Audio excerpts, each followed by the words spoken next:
বইমালিনী। রবি বিলেতে চলে যাওয়ার পর আন্নার আর কিছুতে মন লাগে না। রকম সকম দেখে আত্মারাম পাণ্ডুরং কিছুদিনের জন্য মেয়েকে কলকাতায় নিয়ে এলেন। বন্ধু মনমোহন ঘোষের বাড়িতে উঠেছেন তাঁরা। তারপর একদিন জোড়াসাঁকোর বাড়িতে এলেন মহর্ষি ও তাঁর পরিবারের সঙ্গে দেখা করতে। পাণ্ডুরং বসলেন বৈঠকখানায় দেবেন ঠাকুরের কাছে, আর আন্না চলে গেলেন বাড়ির ভেতরে মেয়ে মহলে। কিছুক্ষণের মধ্যে সকলকে আপন করে নিতে তাঁর জুড়ি নেই। আন্দারে তেতলার ঘরে সহজ ভঙ্গিতে কাদম্বরীর গলা জড়িয়ে খাটে আধশোয়া হয়ে গল্প করতে থাকেন আন্না। রবির ঘর কোনটা, রবি সারাদিন কি করে, কোথায় তার লেখার টেবিল, কি খেতে ভালোবাসে, এসব অজস্র প্রশ্নে তিনি পাগল করে দেন কাদম্বরীকে। কাদম্বরী তার চাপার কলির মতো আঙুলে আন্নার গোলাপি থুতনি তুলে ধরে জানতে চান, আন্না তুমি মরেছ? রবি তোমার সব চুরি করেছে মনে হচ্ছে। আন্না লজ্জা পান, মুখ ঘুরিয়ে বলেন, আহা, সে তো জানে শুধু নতুন বৌঠান আর নতুন বৌঠান। তুমি তার মাথা খেয়েছ? তোমাকে আমি খুব খুব খুব ঈর্ষা করি। কাদম্বরী ছাড়েন না, নিজের অস্বস্তি গোপন করে আন্নাকে বলেন, ওসব বলে পাশ কাটানো যাবে না। সত্যি বলো, তুমি রবিকে ভালোবাসো? লজ্জায় আন্নার মুখ নুয়ে পড়ে কাদম্বরীর বুকে। বলেন, আমি আগে কখনো এত কাছ থেকে কোনো কবিকে দেখিনি। তাকে ভালো না বেশি পারা যায় না। আন্নার চোখে রবির এক নতুন চেহারা ছায়া দেখেন কাদম্বরী। সে আর তাঁর সে কিশোর উপাসক নয়। সে যে কোন অজান্তে এক রমণীমোহন পুরুষ হয়ে উঠেছে কাদম্বরী জানতেও পারেননি। মনের কোণে কোথায় ঈষৎ খচখচ করে। এতদিনকার একান্তই তাঁর আঁচলে বাঁধা পোষা প্রাণীটি এখন অন্যত্র রাজ্য বিস্তার করছে। অন্য নারীর চোখের তারায় রবির ছায়া তীর তীর করে কাঁপতে দেখে কাদম্বরী উদাস হয়ে যান একটু। কাদম্বরীর ছায়া কি কারো চোখের মনেতে ছায়া ফেলে? পাণ্ডুরং মেয়ের মনের অবস্থা বুঝতে পারছেন বলেই কলকাতায় এসেছেন। রবি চলে যাওয়ার পর থেকেই আন্না খুব উদাস। রবি যাওয়ার সময় যেন আন্নার হৃদয়টিকেও সঙ্গে নিয়ে গেছেন। এদিকে এত যুবক তার কৃপা প্রার্থী, কিন্তু তাদের কাউকেই ঠিক মনে ধরেনি এই চঞ্চলা কন্যার। পাণ্ডুরং দেবেন ঠাকুরের সঙ্গে এ কথা সে কথার পর জানতে চান রবির বিয়ের কথা কিছু ভাবছেন কি না মহর্ষি।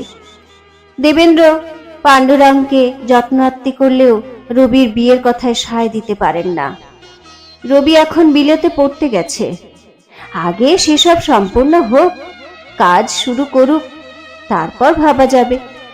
তাছাড়া এই মারাঠি ভদ্রলোকের মনের ইচ্ছে অনুমান করলেও কোনোদিনই তাতে রাজি হতে পারবেন না দেবেন্দ্র। একে কন্যা বাঙালিনী নয়, তার উপর বয়সে রবির চেয়ে প্রায় 5-6 বছরের বড়। গুজরাটি মারাঠিদের মধ্যে এমন অসমবয়সী বিয়ে হলেও বাঙালিদের মধ্যে চল নেই। দেবেন ঠাকুর নানা কথায় বিয়ের প্রসঙ্গটি লঘু করে দেন। পাণ্ডুরং বুদ্ধিমান পুরুষ, বুঝতে পারেন এখানে বিয়ের সম্ভাবনা কম। বিষণ্ণ মনে আন্নাকে নিয়ে তিনি ঠাকুর বাড়ি থেকে বিদায় নেন। আন্নার ছিঁড়ে যাওয়া বিষাদ যেন কাদম্বরীর উপর ভর করে। তেতলার একলা ঘরে কখনো বিছানায় কখনো মেঝেতে গড়াগড়ি দিয়ে তার দিন রাত যেন আর কাটতে চায় না। এখন আর ছাদের আসর বসে না। রবি চলে গেছে, অক্ষয় বা বিহারীলাল আর আসেন না। আসবেন কার কাছে? জ্যোতি এখন নাটক নিয়ে এমন মেতেছেন যে ঘরে আসার সময়ই হয় না। যখন ঘরে থাকেন তখনই নতুন নাটক লেখায় ব্যস্ত। অশ্রুমতি মঞ্চস্থ হচ্ছে হই হই করে। জ্যোতি সারাদিন রিহার্সালেই পড়ে থাকেন। নায়িকাকে পাঠ শেখানোর দায়িত্ব নিয়েছেন তিনি। এখানেই কাদম্বরীর ব্যথা। ব্যথা আছে জ্যোতির বুকেও। বিনোদিনী বেঙ্গল থিয়েটার ছেড়ে চলে গেছেন, সুতরাং অশ্রুমতীর নায়িকার ভূমিকায় তাকে পাওয়া গেল না। সুকুমারী বা বনবিহারিণীকে অনেক শিখিয়েও যেন বিনোদিনীর মতো হয় না। জ্যোতি ছুটে ছুটে কিশোরী বিনোদিনীর অভিনয় দেখতে যান ন্যাশনাল থিয়েটারে। কি তার অভিনয়! বিষবৃক্ষে কুন্দনন্দিনী, সধবার একাদশীতে কাঞ্চন, পলাশীর যুদ্ধে ব্রিটানিয়া এবং মেঘনাদ বধে একসঙ্গে 7টি চরিত্রে পাঠ করে সাড়া ফেলে দিয়েছেন। গিরিশ ঘোষের সাহচর্যে এবং নিজের ঐকান্তিক নিষ্ঠায় অন্য সব নায়িকাদের ছাপিয়ে ইতিমধ্যেই আগুনের শিখার মতো স্টেজ জ্বালিয়ে দিচ্ছেন বিনোদিনী। জ্যোতি বারবার তাকে অনুনয় করেন অশ্রুমতীর নায়িকা হওয়ার জন্য, কিন্তু বিনোদিনী ফিরিয়ে দেন। গিরিশ ঘোষকে ছেড়ে বেঙ্গল থিয়েটারে ফিরে যাওয়া তার পক্ষে সম্ভব না। তবে কি বিনোদিনী গিরিশের প্রেমে পড়েছে? জ্যোতির মনটা ঈর্ষায় চিনচিন করে ওঠে।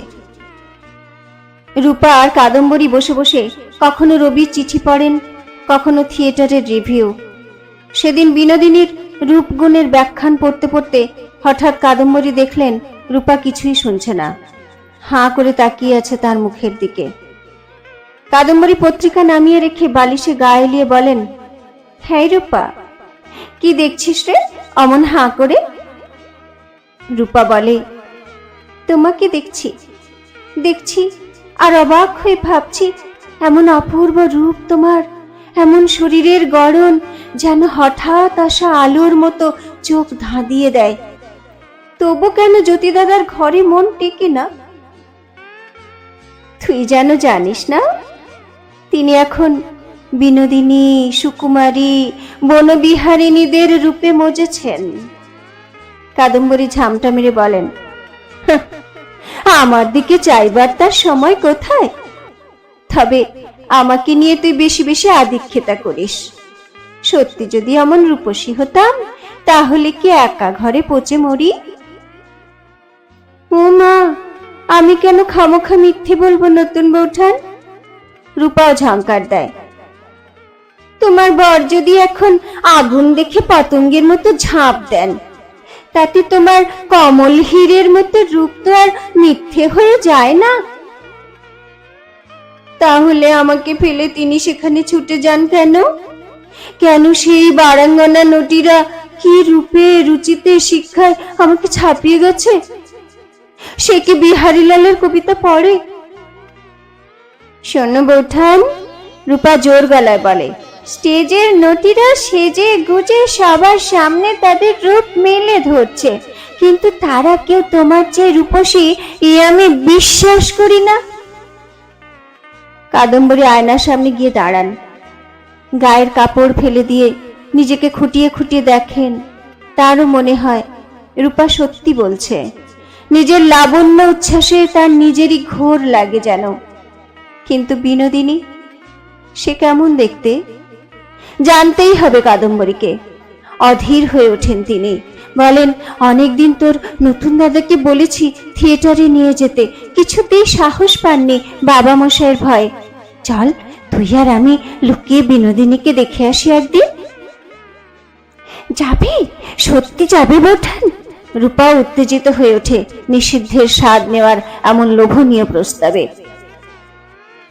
প্রথমে মালিনীকে নিয়ে তুই বরং দেখে আয়, কাদম্বরী বিধা করেন। আমি গিয়ে জানতে পারলে তো বাড়ি থেকে তাড়িয়ে দিতে বাকি রাখবে না সকলে। এমনিতেই বাঁজা বলে উঠতে বসতে খোঁটা দেয়, তার উপর এখন স্বামী সোহাগ কমে গিয়েছে ভেবে সবাই যেন আরো তেড়ে আসছে। যেতে ইচ্ছে করে, কিন্তু ভয় পাচ্ছি রে।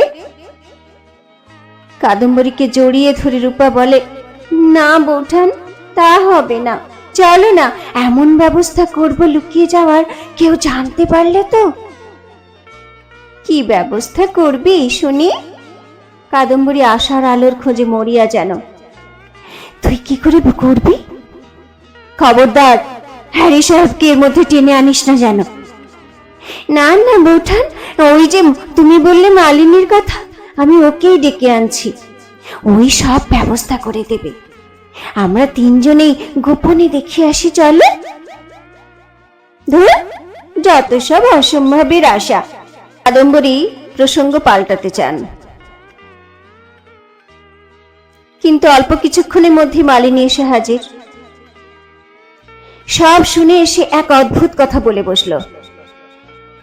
নতুন বৌঠান, জানো ভবিষ্যতে তোমাকে নিয়ে যে গল্পটা লেখা হবে, মালিনী রহস্য করে বলে, তার লাইনগুলো এখনই তোমাকে শোনাতে পারি, যদি শুনতে চাও তো। সে আবার কি রে মালিনী, ভবিষ্যতের লেখা আবার কি? কাদম্বরী বলেন, তুই কি নিজেই আজকাল আফিম খেয়ে গল্প টল্প লিখছিস নাকি?